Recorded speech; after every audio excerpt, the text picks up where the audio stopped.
ഏവർക്കും സ്നേഹവന്ദനം.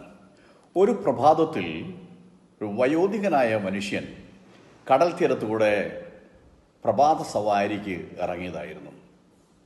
അദ്ദേഹം കുറച്ച് ദൂരം നടന്നു കഴിഞ്ഞപ്പോൾ ഒരു കുട്ടി കടൽ തീരത്ത് നിന്ന് എന്തൊക്കെയോ ഇങ്ങനെ കൈകളിൽ പെറുക്കിയെടുക്കുകയും അത് കടലിലേക്ക് വലിച്ചെറിയുകയും ചെയ്തുകൊണ്ടിരുന്നു.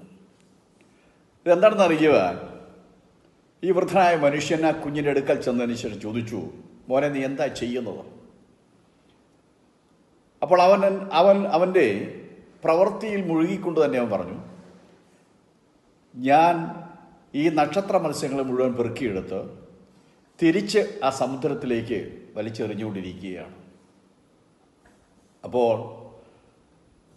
ആ മനുഷ്യൻ ആ കുഞ്ഞിനോട് ഇങ്ങനെ ചോദിച്ചു, കൗതുകത്തോടെ ചോദിച്ചു, കുഞ്ഞെ, ഈ കടൽ തീരം കിലോമീറ്ററുകളോളം നീളമുള്ളതാണ്. അതുപോലെ ഓരോ തിരമാലകൾ വരുമ്പോഴും ആയിരക്കണക്കിന് നക്ഷത്ര മത്സ്യങ്ങളാണ് ഈ കടൽ തീരത്ത് വന്നടിയുന്നത്.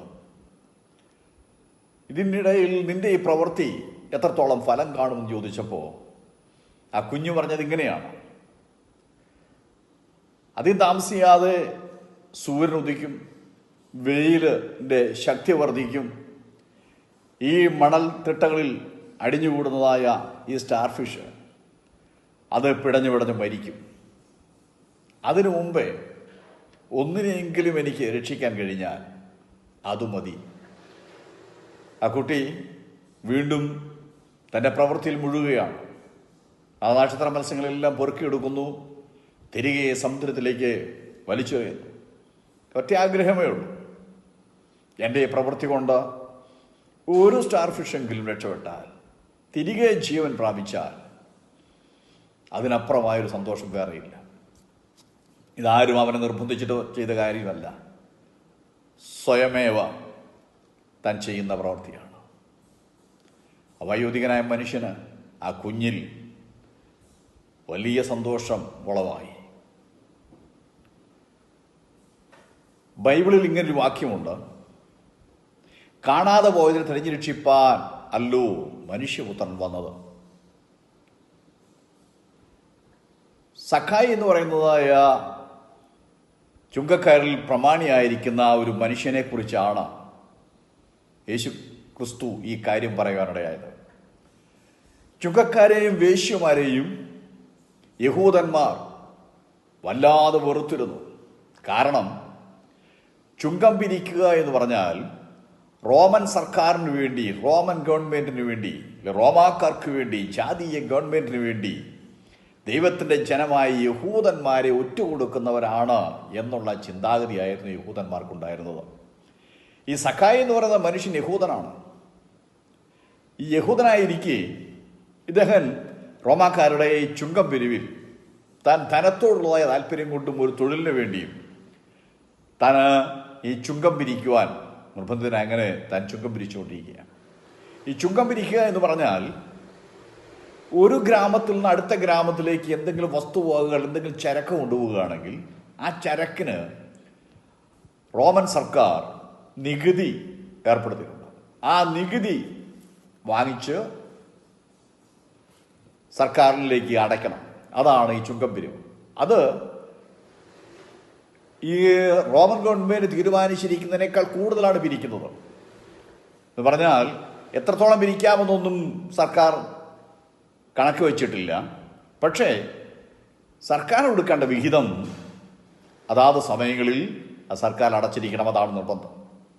അതുകൊണ്ട് സക്കായി എന്ന് പറയുന്ന യഹൂദനും ഈ യഹൂദന്മാർ ഏറ്റവും കൂടുതൽ വെറുക്കപ്പെടുന്നതായ ആ പ്രവൃത്തിയിൽ തന്നെ ഏർപ്പെട്ടു. കാരണം ധനത്തോടുള്ളതായ താല്പര്യവും ധനമോഹവുമായിരുന്നു അദ്ദേഹത്തെ അതിനുവേണ്ടി പ്രേരിപ്പിച്ചത്. പലരോടും ഇവർ പിടിച്ചു വാങ്ങുകയായിരുന്നു. കരം കൊടുക്കാൻ മടിയുള്ളവരോട് പിടിച്ചു വാങ്ങും. അത് ഓരോരുത്തരും ഒരേ അളവിലല്ല, വ്യത്യസ്തമായ അളവിലായിരിക്കും. കിട്ടുന്നവൻ്റെ കയ്യിൽ നിന്ന് തട്ടിപ്പറിച്ചെടുക്കുന്നതായ സ്വഭാവമായിരുന്നു. ഇത് യഹൂദന്മാർ ഏറ്റവും കൂടുതലായിട്ട് വെറുത്തു. അതുകൊണ്ട് ഈ സക്കായിയുടെ വീട്ടിൽ ആരും കടന്നു പോവുകയോ സക്കായിയുമായിട്ട് സംഭാഷണത്തിൽ ഏർപ്പെടുകയോ സഖായിയുടെ ഭവനത്തുള്ളവരെയോ സഖായിയോ മറ്റ് യഹൂദന്മാരുടെ വീട്ടിൽ പ്രവേശിപ്പിക്കുകയോ ചെയ്യുമായിരുന്നില്ല. അതിൽ വലിയൊരു നിരാശ സക്കായിക്കുണ്ട്. എന്തുകൊണ്ടാണെന്നറിയാമോ? സക്കായി പതിവിലധികമായിട്ട്, കണക്കിലധികമായിട്ട് താൻ സമ്പാദിച്ചു. അത്രയധികം ധനവാനായിട്ട് ഈ പ്രദേശത്ത് ജീവിക്കുമ്പോൾ ഒരാൾ പോലും താൻ തിരിഞ്ഞു നോക്കുന്നില്ല എന്നുള്ളതായൊരു മനോവിഷമം ഈ സക്കായിക്ക് ഉണ്ടായിരുന്നു. തൻ്റെ പ്രവൃത്തി മാറ്റുവാൻ താൻ താല്പര്യപ്പെടുന്നില്ല. പക്ഷേ തൻ്റെ കയ്യിലുള്ളതായ പണത്തിൻ്റെ അടിസ്ഥാനത്തിൽ തന്നെ എല്ലാവരും ബഹുമാനിക്കണമെന്ന് ആഗ്രഹിച്ച ഒരു വ്യക്തിയായിരുന്നു സക്കായി. നമ്മളും പലരും അങ്ങനെ തന്നെയാണ്. നമ്മുടെ സ്വഭാവം മാറ്റുവാൻ നമ്മൾ താല്പര്യപ്പെടുന്നില്ല, പകരം നമ്മളെ എല്ലാവരും ബഹുമാനിക്കണമെന്ന് നമ്മൾ ആഗ്രഹിക്കുന്നു. സുഹൃത്തെ, സ്വഭാവം മാറാതെ ഒരിക്കലും നിന്റെ സ്ഥിതികൾക്ക് മാറ്റം വരുത്താതെ ഒരാൾ പോലും നിന്നെ സ്നേഹിക്കുകയില്ല, നിന്നെ സഹകരിപ്പിക്കുകയില്ല. ഇതാണ് സക്കായിക്കും സംഭവിച്ചതായ കാര്യം. അങ്ങനെ ഇരിക്കുമ്പോഴാണ് ഒരിക്കൽ യേശു യെരിഹോവിലൂടെ കടന്നു പോകുന്നു എന്നുള്ള വാർത്ത സക്കായിയുടെ കാതുകളിൽ എത്തിയത്. സക്കായിക്കൊരു മുൻപ് ഒരു സംഭവം ഓർമ്മയുണ്ട്. ലേവി എന്ന് പറയുന്ന മത്തായി ചുങ്കസ്ഥലത്തിരിക്കുമ്പോഴാണ് യേശു അവനെ വിളിച്ചത്. അങ്ങനെയാണെങ്കിൽ ഇവൻ ചുങ്കക്കാരെ സ്നേഹിക്കുന്നവനാണ്. ഇങ്ങനെയുള്ള ഈ മനുഷ്യനെ കാണണമെന്നുള്ള ആഗ്രഹത്തോടുകൂടി യേശു വരുന്ന മുന്നമേ സക്കായി മുന്നമേ ഓടി വഴിവക്കിലുള്ളതായ ഒരു കാട്ടത്തി മരത്തിന്മേൽ താൻ കയറി യേശുവിനെ കാണാനായിട്ട് താല്പര്യത്തോടു കൂടി ആ മരത്തിൽ നേരത്തെ സ്ഥാനം പിടിച്ചു. സക്കായിക്കൊരു ആഗ്രഹമുണ്ടായിരുന്നു.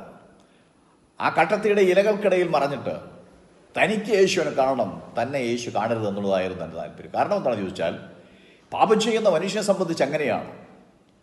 സമൂഹത്തിലേക്ക് വരുവാൻ അവർ താല്പര്യപ്പെടുന്നില്ല. സമൂഹത്തിലുള്ളവർ എന്നെ കാണണ്ട, പക്ഷേ എനിക്ക് അവരെ കാണണം. ഇത് തന്നെയായിരുന്നു സക്കായിയുടെ സ്വഭാവം. സക്കായിക്ക് അറിയാമോ താൻ ചെയ്യുന്നത് തെറ്റാണ്.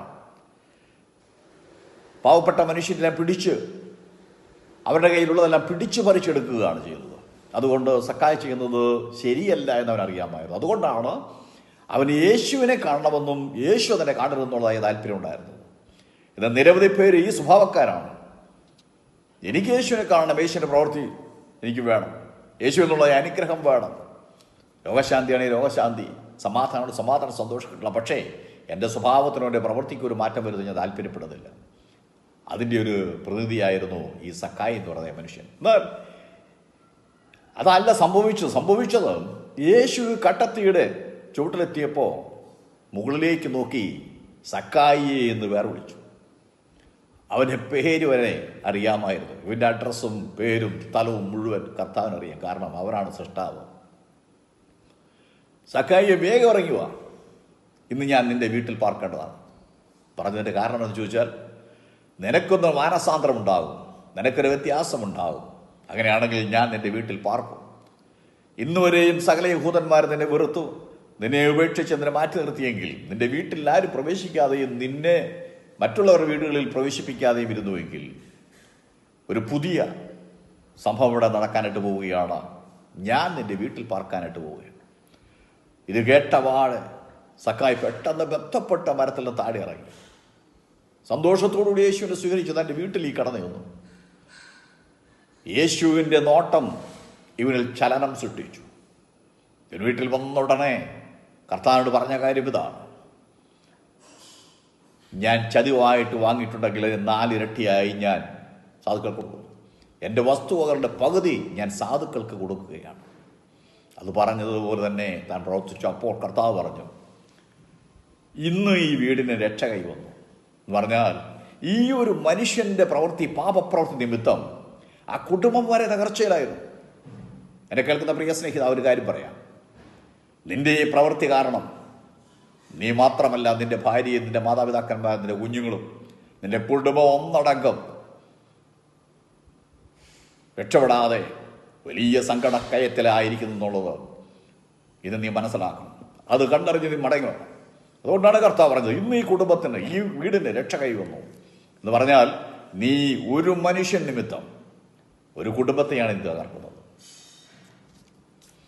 ശ്രദ്ധിക്കണേ, പലരും ചിന്തിക്കുന്നില്ല, ഞാൻ കുറച്ച് പണമുണ്ടാക്കി, ഞാൻ തട്ടിച്ചോ വെട്ടിച്ചോ ഉണ്ടാക്കിയാലും എൻ്റെ കുടുംബം രക്ഷപ്പെടുമെന്നാണ്. രക്ഷപ്പെടുകയല്ല കേട്ടോ, രക്ഷപ്പെടുകയല്ല. അങ്ങനെ നിരവധി പേര് അങ്ങനെ ഉണ്ടാക്കിയിട്ടുണ്ട്. ഒരുത്തരും രക്ഷപ്പെട്ടിട്ടില്ല, ചരിത്രമില്ല.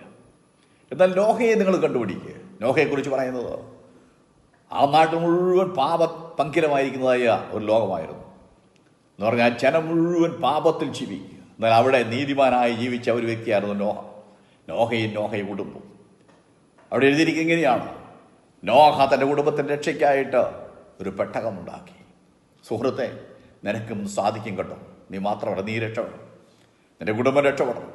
നീ അതിനുവേണ്ടി ഒരു പെട്ടകം പണിയണം. അത് പറഞ്ഞാൽ നീ ക്രിസ്തുവിലായിത്തീരണം. അങ്ങനെയാണെങ്കിൽ നീയും നിന്റെ കുടുംബവും രക്ഷപ്പെടുവാൻ ഇടയായിത്തീരും. പൗലോസിനെയും ശീലാസിനെയും മർദ്ദിച്ചവശനാക്കിയതായ കാരാഗ്രഹ പ്രമാണിയോട് പൗലോസ് ആ രാത്രിയിൽ പറഞ്ഞത്, കർത്താവായ യേശു വിശ്വസിക്കുക, എന്നാൽ നീയും നിന്റെ കുടുംബവും രക്ഷപ്പെടണം. നീ മാത്രമല്ല, നിന്റെ കുടുംബവും കൂടെ രക്ഷപ്പെടണം. ഈ ആഗ്രഹമുള്ളവരും എത്ര പേരുണ്ട്? എന്നെ കേൾക്കുന്ന മാന്യ സുഹൃത്തെ, പ്രിയ സഹോദര, പ്രിയ സഹോദരി, പ്രിയ കുഞ്ഞെ, പ്രിയ മാതാവേ, പ്രിയ പിതാവേ, എനിക്ക് ഈ ആഗ്രഹമുണ്ടോ? നീ മാത്രം രക്ഷപ്പെട്ടാൽ പോരാ, നീ രക്ഷപ്പെട്ടാൽ നിന്റെ കുടുംബവും കൂടെ രക്ഷപ്പെടും. നിരവധി പേര് അവർ യേശുവിന് പിന്നാലെയാണെന്ന് പറയുന്നെങ്കിൽ തന്നെയും അവരുടെ കുടുംബം താറുമാറായി കിടക്കുക. മറന്നു പോകരുതോ, നിന്റെ മാനസാന്തരത്തിൽ എന്തോ തകരാറുണ്ട്. അതുകൊണ്ട് മടങ്ങി വരാം, നമുക്ക് പ്രാർത്ഥിക്കാം. ഒരു നിമിഷം ഞാൻ നിങ്ങൾക്ക് വേണ്ടി പ്രാർത്ഥിക്കാൻ താല്പര്യപ്പെടുന്നുണ്ട്. പരിശുദ്ധ പിതാവേ, നന്ദിയോടെ ഞാൻ സ്തുതിക്കുകയാണ്. ഈ പ്രിയപ്പെട്ടവരെ നീ അനുഗ്രഹിക്കണം. ഈ സായാഹ്ന സന്ദേശം കേൾക്കുവാൻ കുട്ടിവരുത്തിയ ഈ പ്രിയപ്പെട്ടവർക്കായി സ്തുതിക്കുന്നു. ആ മാതാവിനെ, ആ പിതാവിനെ, ആ സഹോദരനെ, സഹോദരിയെ, കുഞ്ഞിനെ രക്ഷിക്കണമേ. അവരെ മാത്രമല്ല, കുടുംബമായി രക്ഷപ്പെടുവാൻ സഹായിക്കുമാറാകണമേ. വരുവാനിരിക്കുന്ന ന്യായവിധിയിൽ രക്ഷപ്പെട്ട് കർത്താവിനോട് ജീവിപ്പാൻ സഹായിക്കണം. അവർ മാനസികമായിട്ടൊന്ന് ഭാരത്തിലാണെങ്കിൽ, പ്രയാസത്തിലാണെങ്കിൽ, ഏത് കാരണങ്ങൾ കൊണ്ടാണോ അവർ നിരാശരായിരിക്കുന്നത്, അവർ നല്ല ജോലിയുണ്ട്, നല്ല വിദ്യാഭ്യാസമുണ്ട്, കഴിവുണ്ട്, പ്രാപ്തിയുണ്ട്, പക്ഷേ എല്ലാവരും ഉപേക്ഷിക്കപ്പെട്ട് ആരും അവരുടെ ഭവനത്തിൽ കയറാതെയും അവരെ മറ്റുള്ളവർ കൈക്കൊള്ളാതെയും ഇരിക്കുന്നുവെങ്കിൽ അവർക്കിന്ന് രൂപാന്തരം ഉണ്ടാകട്ടെ. അത് നിമിത്തമായി ഇവരനുഗ്രഹിക്കപ്പെട്ടവർ തീരുവാനും ദേശത്ത് അറിയപ്പെടുന്ന ഒരു ഭവനമായി തീരുവാൻ സഹായിക്കാൻ പോകുന്ന കൃപയ്ക്കായി സ്തുതിക്കുന്നു. സഖായുടെ വീടിന് രക്ഷ കൈവന്നതുപോലെ ഈ എന്നെ കേൾക്കുന്ന ഈ പ്രിയപ്പെട്ടവർക്ക് രക്ഷ കൈവരുവാനിടയാകട്ടെ. പ്രാർത്ഥന കേട്ടിരിക്കാൻ സ്തുതിക്കുന്നു, യേശുവിൻ്റെ നാമത്തിൽ തന്നെ. ആമേൻ. നിങ്ങൾ ഈ ചാനൽ സബ്സ്ക്രൈബ് ചെയ്യുക, ലൈക്ക് ചെയ്യുക, ഷെയർ ചെയ്യുക. മറ്റുള്ളവർ കൂടി അനുഗ്രഹിക്കപ്പെടുവാനിടയാകട്ടെ.